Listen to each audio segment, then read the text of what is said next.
हाँ दोस्तों, चंद्रयान 3 को लेकर इस समय की सबसे अहम अपडेट हमारे सामने आ चुकी है।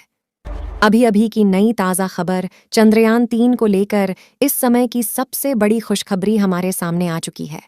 जिसका अनुमान लगाया जा रहा था, वह खुशखबरी इस वक्त हमारे इसरो के वैज्ञानिकों ने दे दिया है।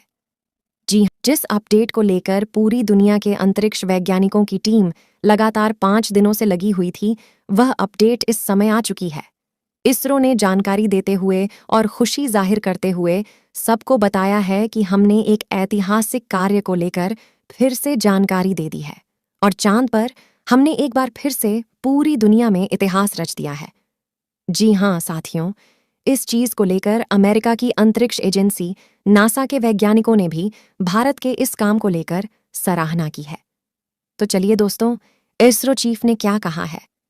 मूल मिशन चंद्रयान 3 के इतिहास रचने पर इसरो के चीफ एस सोमनाथ ने बड़ा बयान देते हुए कहा, हमने अंतरिक्ष क्षेत्र में चीन की वृद्धि देखी है।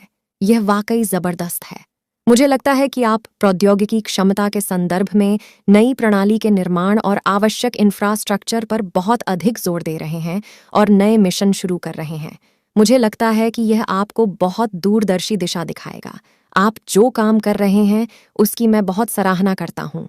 यह अंतरिक्ष क्षेत्र के लिए आपके द्वारा बनाए गए दीर्घकालिक दृष्टिकोण के साथ भी मेल खाता है। साथ में मैं देख रहा हूँ कि अंतरिक्ष क्षेत्र के लिए कई इंडस्ट्रीज भी आगे आ रही हैं। इसरो के चंद्रयान 3 मिशन ने दुनिया भर को हैरान कर दिया है। कई देशों को लग रहा था कि भारत शायद ही चंद्रयान 3 की सफल लैंडिंग करवा सके, लेकिन उन सबको गलत साबित करते हुए भारत ने न सिर्फ सक्सेसफुल लैंडिंग करवाई, बल्कि कई दिनों तक चंद्रमा के दक्षिणी ध्रुव से कई अहम जानकारी इकट्ठा करके दुनिया भर को मुहैया भी करवाई। भारत के इतिहास रचने से पाकिस्तान, चीन जैसे देश जल भुनकर राख हो गए।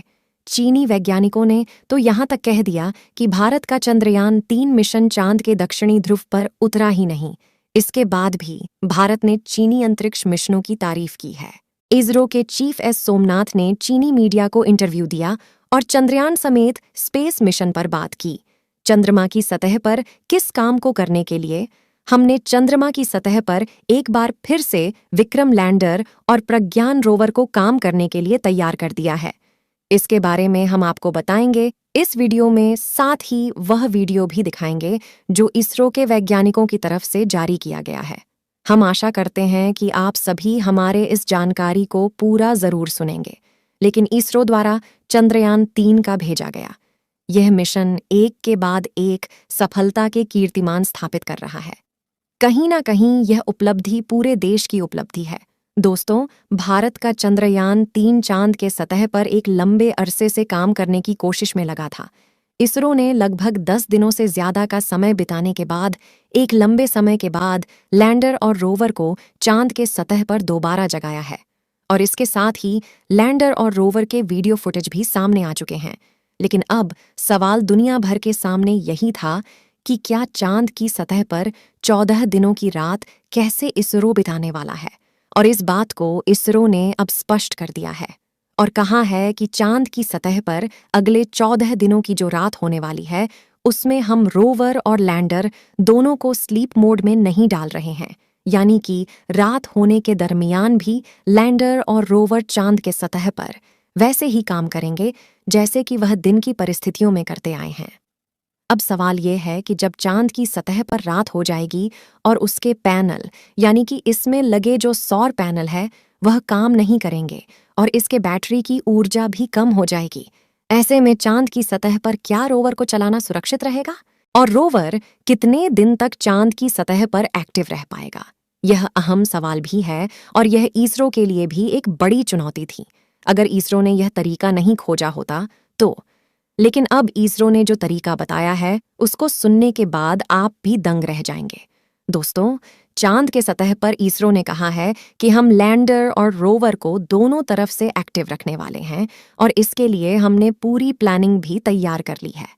इसरो ने कहा है कि अब हम रोवर और लैंडर को स्लीप मोड में ना डालकर उसकी जो बैटरी फुल चार्ज हो चुकी है उसका प्रयोग करेंगे और यह बैटरी लगभग 8 दिनों तक चांद के सतह पर लैंडर और रोवर को चलाने के लिए काफी कामयाब हिस्सा है।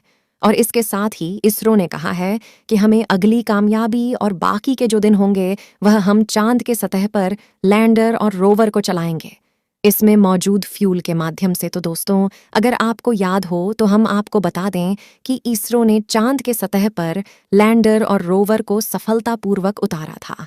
यानी कि जिस दिन सिर्फ लैंडिंग हुई थी उस दिन की बात अगर हम याद करें तो इसरो ने कहा था कि हमारा जितना निर्धारित फ्यूल था हम उससे कम फ्यूल में चांद की सतह पर उतरने में कामयाब हो गए और इसरो वही फ्यूल इस्तेमाल करने वाला है।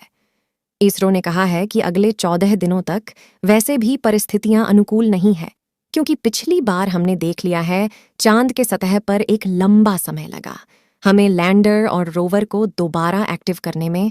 और अगर हम इसे एक बार फिर स्लीप मोड में डाल देते तो क्या पता ये दोबारा से नहीं जग पाए। इसलिए हमने इसे दोबारा से स्लीप मोड में डालने की गलती नहीं किया। इसे हम केवल इसकी बैटरी और बचे हुए फ्यूल से ही चलाएंगे चांद की सतह पर। और दोस्तों, यह चांद की सतह पर दोबारा भी चल सकता है, इसका कोई पता नहीं। 8 दिन तक इसकी बैटरी चार्ज रहेगी और बैटरी के डाउन होते ही यह फ्यूल से चले या ना चले। वैज्ञानिकों के लिए सबसे बड़ी परेशानी यही है कि इसकी बैटरी डाउन होने के बाद चार्ज कहाँ से होगी और फिर यह फ्यूल से नहीं चला तो क्या होगा। वही दोस्तों, इसरो के वैज्ञानिकों ने चीन के मिशन के बारे में काफी कुछ बताया। चीन और पाकिस्तान अपना मिशन भेजने वाले हैं चंद्रमा की भयानक दुनिया में। जी हाँ दोस्तों, क्या चीन भी सफल हो पाएगा भारत की कॉपी करते हुए चांद पर लैंडिंग करने के लिए। दोस्तों, चीन और पाकिस्तान भारत के चंद्रयान 3 के सफल लैंडिंग के बाद उनके दिल में खलबली मच गई है और वह भी अपना मून मिशन भेजने वाले हैं। वह अपने मून मिशन पर लग गए हैं और जल्दी ही उनका मून मिशन लॉन्च होने वाला है। और दोस्तों, जो रोवर ने वीडियो फुटेज भेजी है वह कुछ इस प्रकार है, वह भी हम आपको दिखा रहे हैं, तो आप उनको भी सबसे पहले देख लीजिए। जैसा कि दोस्तों आपने इन फुटेज और वीडियो को देखा किस प्रकार से रोवर चल रहा है और यहाँ पर जो छोटी सी रोवर की आकृति दिख रही है वह अमेरिका के सैटेलाइट ने यहाँ पर कैप्चर किया है। तो दोस्तों, आप कमेंट में बताएं कि इसरो चंद्रयान 3 को फ्यूल और बैटरी से चला पाएगा या नहीं। कमेंट बॉक्स में अपनी राय जरूर दें और इस वीडियो को लाइक करके चैनल को सब्सक्राइब कर लें ताकि इससे जुड़ी पल पल की जानकारी आपको मिलती रहे। और दोस्तों, इस वीडियो को अपने दोस्तों के साथ भी शेयर करें ताकि उन्हें भी यह जानकारी मिल सके।